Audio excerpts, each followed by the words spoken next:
Action Motorsport vous est présenté par RPM Rive-Sud. Centre Honda Moto Rive-Sud. Concentrons-nous un peu sur ce qui vous passionne. Bienvenue à AMS Moto. Cette semaine, 2 essais, la Yamaha MT-09 et la Africa Twin. Est-ce que c'est une bonne idée d'acheter une moto vintage dont on rêve depuis longtemps et qu'on a finalement trouvé? Steve Gauvreau de l'École de moto Centre-Ville va faire un peu de philosophie avec nous sur cette question. Les systèmes de communication universels, toute une variété, les gens de Sport VL en ont plusieurs à vous proposer. Et du côté de Silver Wax, on parlera d'un produit très intéressant pour nettoyer votre moto sans eau, qu'elle ait un fini lustré ou mat. Une demi-heure de moto, accrochez-vous.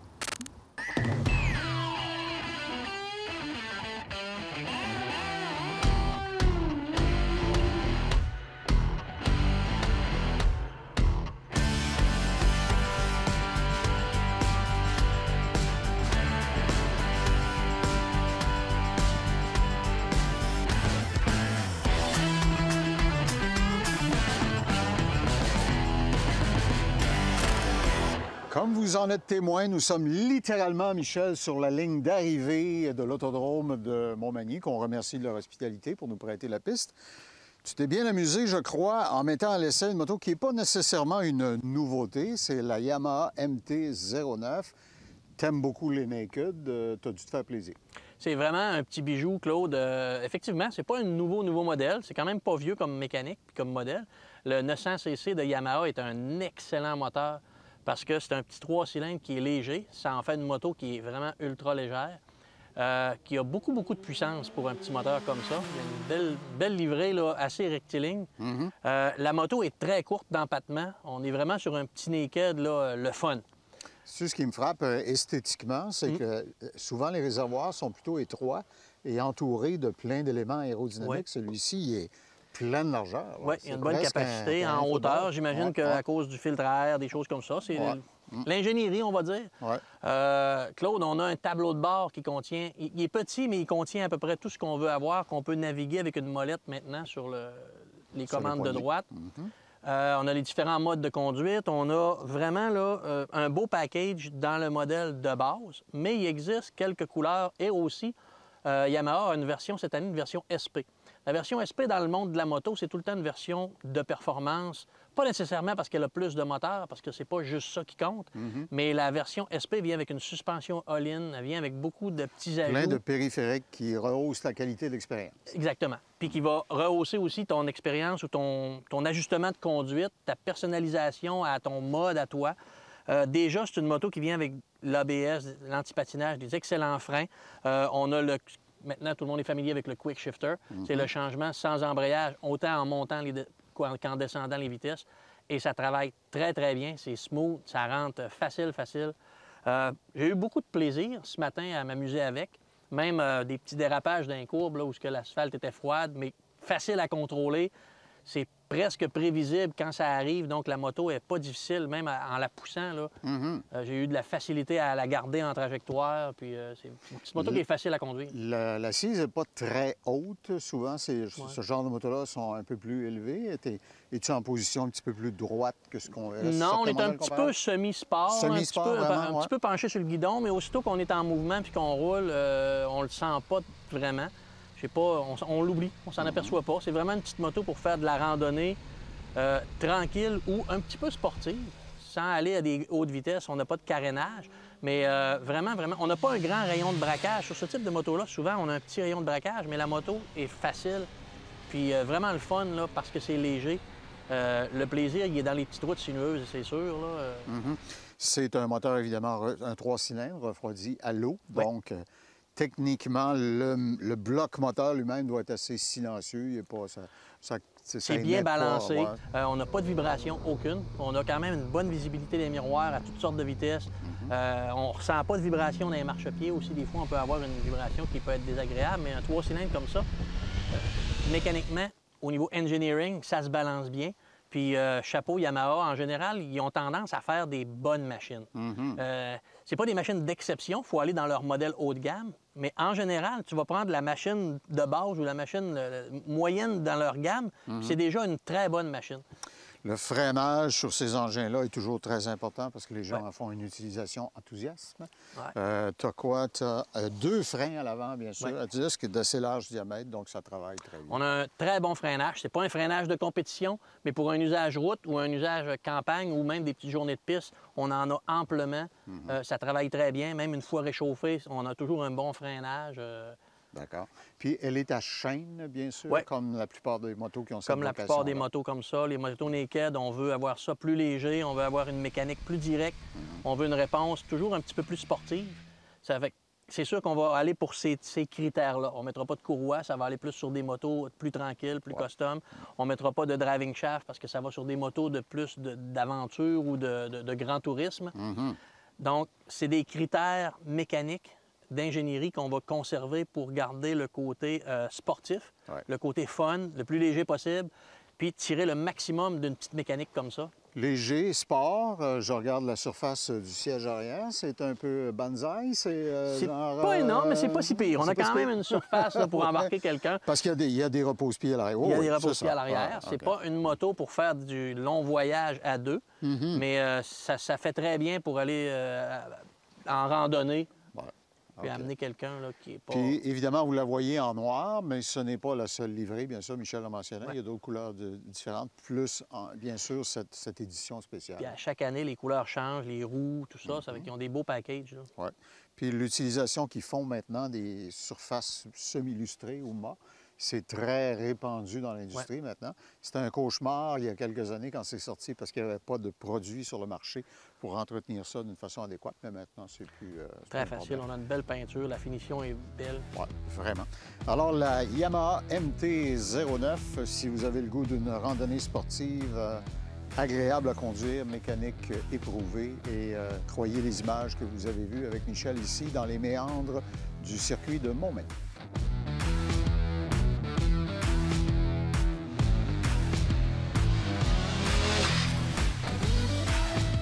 Cet essai sur piste vous a été présenté par RPM Rive-Sud. Résister à la tentation d'acheter une moto vintage pas chère, c'est difficile. Prenez par exemple cette magnifique Honda Shadow derrière moi. On pourrait se poser la question, est-ce un bon achat? Mais c'est une Pinto 1978.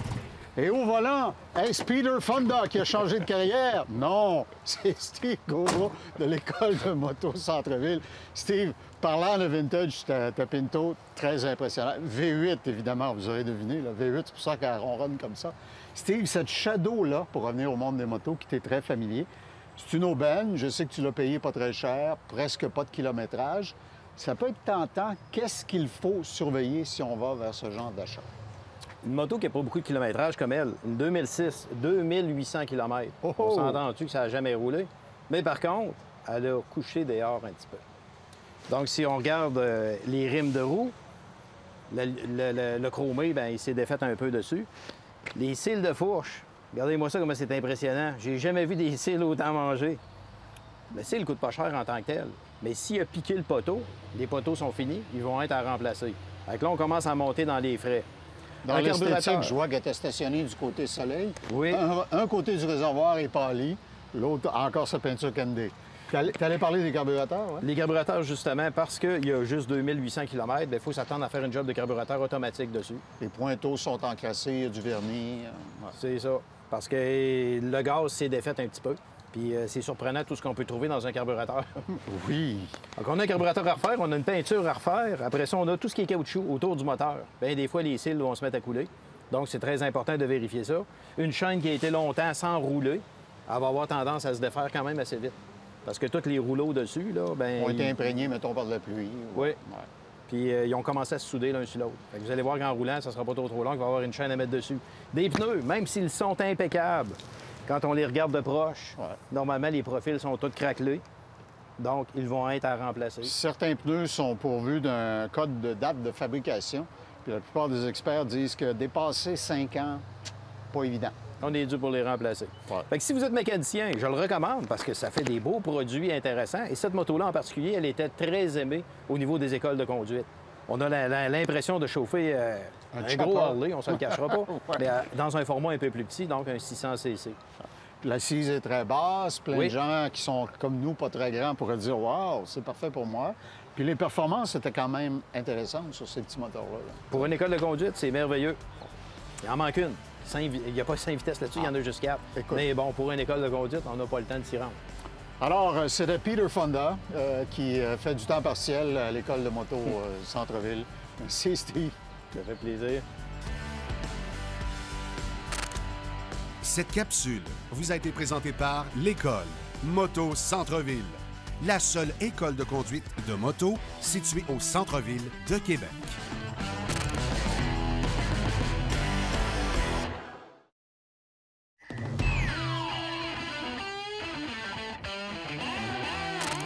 Il arrive souvent qu'on associe les mots merveilleuse et technologie dans la même phrase. Je suis avec Jean-Luc Bouchard de chez Sport VL. Jean-Luc, tu nous as beaucoup parlé des petits modules de communication qui sont ce que tout le monde désire avoir quand on fait de la moto de façon régulière. Et là, tu as véritablement la crème de la crème. Ça s'appelle un Cardo. Ouais. Et ça présente, ma foi, non seulement c'est compact, c'est beau, puis ça fait des merveilles, mais il y a plein de technologies là-dedans et de caractéristiques qui valent la peine qu'on s'y arrête. Exactement. On en parle et on en parle et on en reparle. Il y a différentes marques qui en font. Cardo a sorti quelque chose d'un petit peu encore une coche au-dessus des autres, si on peut dire. La différence avec les autres, c'est qu'ils se perd avec n'importe quelle marque de système de communication. Okay. Je veux dire, tu as un Cardo, tu pairs avec un Sena, tu pairs avec d'autres modèles. Tu vas pouvoir d'accès universel. D'accès universel. En plus, eux, ils ont axé beaucoup sur, comme les téléphones intelligents, sur les commandes vocales. D'accord. C'est la grosse différence là, avec les autres. En fait, c'est que le Cardo va fonctionner un peu comme quand tu parles à Siri ou à Alexa. Alors, il y a un lexique, tu me le montrais dans les instructions tout à l'heure, monte le volume, descend le volume, initie un appel ou je sais pas quoi. Exactement. Ouais. Il est pratiquement limité et puis c'est toujours très, très efficace. Le système audio aussi sur ce type-là et de qualité supérieure. Je vois JBL ici? Exactement. Wow. Quand tu as un système de son JBL dans ton auto, tu t'en rends compte. Et avec ça, c'est la même chose. Comparativement à d'autres marques, mettons que tu écoutes de la musique, parce qu'on fait beaucoup ça en moto en même temps, là, tu vas avoir des belles graves. Tu vas avoir vraiment un son complet en biophonique, là, comme un système de son JBL. Excellent. Là. Les petits modules extérieurs sont très discrets, se fixent au casque. L'antenne, elle aussi, est peut-être un petit peu plus verticale que ce qu'on avait vu sur d'autres modèles.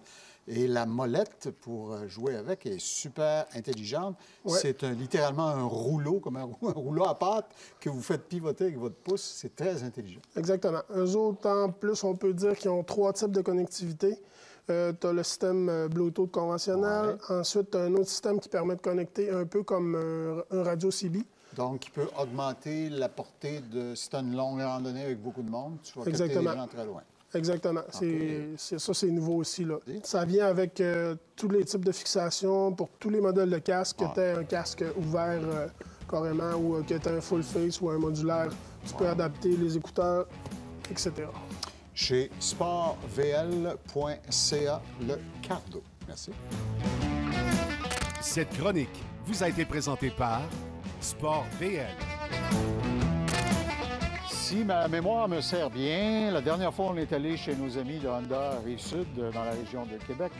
On avait essayé la Africa Twin, mais en version automatique. Michel, c'est une des motos qui était la plus attendue. Quand on rencontre des fans dans les salons, aux expositions, tu te souviens, on nous en parlait.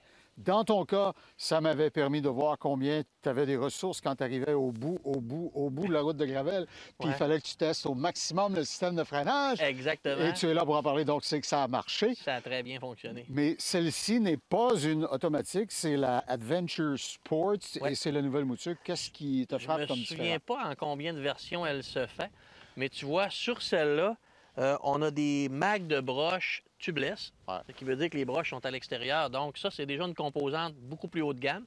On a la suspension électronique qui est nouveau aussi sur la Africa Twin. On a un nouveau tableau de bord qui est vraiment de type rallye. Là. Quand on conduit, on a l'impression d'être sur une moto Dakar pour faire un rallye raid, là, parce qu'on a tout le tableau de bord avec l'information presque télémétrique sur notre machine. C'est un écran tactile, donc on peut la paramétrer en touchant.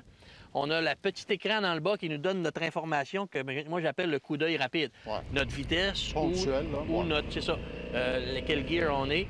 On a le cruise control, on a l'éclairage OLED qui est nouveau aussi. Vraiment, moi je l'appelle la grande dame chez Honda parce que c'est une moto qui est très haute, ça ne s'adresse pas à tout le monde. J'ai presque besoin d'une petite marche pour embarquer dessus, mais une fois que je suis dessus, j'ai du fun. C'est une moto qu'après quelques secondes, on la prend en main. Même si elle est très haute, on s'entend, c'est pas un motocross. C'est une moto qui est quand même assez le fun de sortir des sentiers pavés. Elle se comporte très bien. Grâce à la roue de 21 pouces en avant, là, on a un beau comportement hors route, c'est le fun. J'adorerais là, faire un voyage sur des longs chemins de gravier ou hors route. Ça se comporte quand même relativement bien. Puisque tu parles de ça, elle vient en équipement standard avec la plaque de protection sous la base du moteur. Puis je voyais qu'il y a ce qu'on appelle en suédois des brush guards ici. Si tu suis un ami qui te grêle de la gorlotte, tu ne te feras pas casser les jointures. Exact. Ou des branches ou autre chose comme ça. Ou si tu tombes avec ta moto, bien, tu vas avoir la main qui est protégée aussi de te faire écraser. Mais l'idée, c'est pas de se rendre jusque-là. C'est quand même pas un motocross, mais c'est une moto qui se débrouille très bien en double usage ou en sentier. C'est vraiment le fun. Ce que j'ai aimé de la Africa Twin sur l'amélioration qui a été apportée avec les années, c'est depuis que c'est un 1100, le moteur est beaucoup plus vigoureux. Il nous en donne beaucoup plus pour notre argent. On a aussi une belle sonorité. Puis, il est plus le fun en tant que bicylindre, là. La réponse, là. La réponse, on l'a amélioré. Le couple est là, il est présent. C'est vraiment une belle réussite. Ouais. On a encore la fiabilité légendaire de la mécanique Honda. C'est un moteur qui pourrait, j'imagine, développer beaucoup plus, mais parce qu'on l'a bridé, on l'a gardé juste assez pour la machine, il va toffer, ma foi, très longtemps. Puis tu as essayé, évidemment, la version précédente, comme on l'évoquait tantôt, qui était en automatique. Est-ce que tu constates un gain ou une perte au fait de... Qu'est-ce qui caractériserait la différence fondamentale? Je te dirais que ça se débrouille bien, puis on est habitué avec une moto à clutch ou avec un embrayage comme ça. Puis l'avantage versus le désavantage de l'automatique, les gens qui n'ont jamais essayé une automatique, moi, je suis tombé en amour quand je l'ai essayé pour le hors-route. Parce qu'on va souvent, quand on va manœuvrer en hors-route, ce qu'on appelle, on va faire glisser l'embrayage pour pouvoir manœuvrer à basse vitesse, soit qu'on franchit des obstacles. Puis le pilote est très sollicité parce qu'il faut qu'il fasse On a beaucoup de plein choses à faire en même temps. C'est ouais. ça. Quand on a la version automatique, on a juste le frein puis l'accélérateur à s'occuper, puis le reste répond d'une façon incroyable. Moi, j'avais adoré. Après 2 minutes, là, j'étais habitué, puis j'avais adoré ça. Mais même avec l'embrayage, c'est facile quand même de jauger. C'est un moteur qui a assez de couple pour nous donner là, la réponse juste sans donner trop de gaz. Tu sais, il y a des fois, quand on manque un petit peu de couple, il faut gazer un peu plus.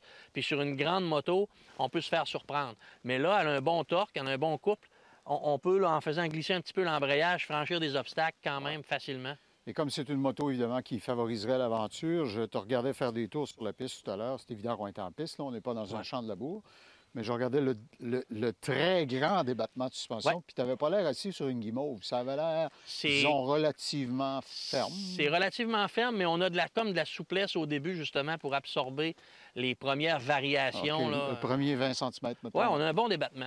Donc, j'imagine aussi que si on était deux, puis qu'on rencontrait des petites écarts de route, là, les routes sont pas toutes belles, hein?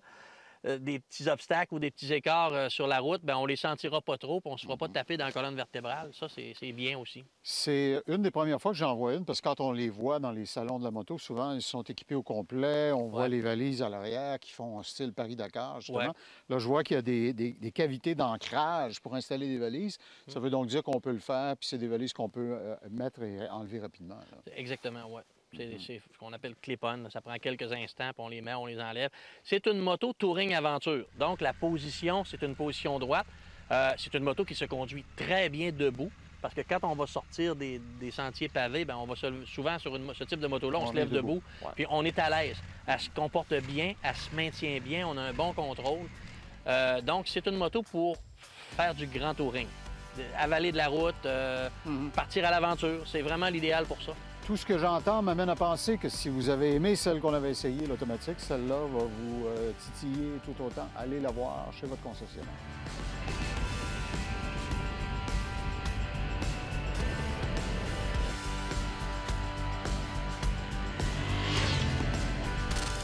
Cet essai sur piste vous a été présenté par Centre Honda Moto Rive-Sud.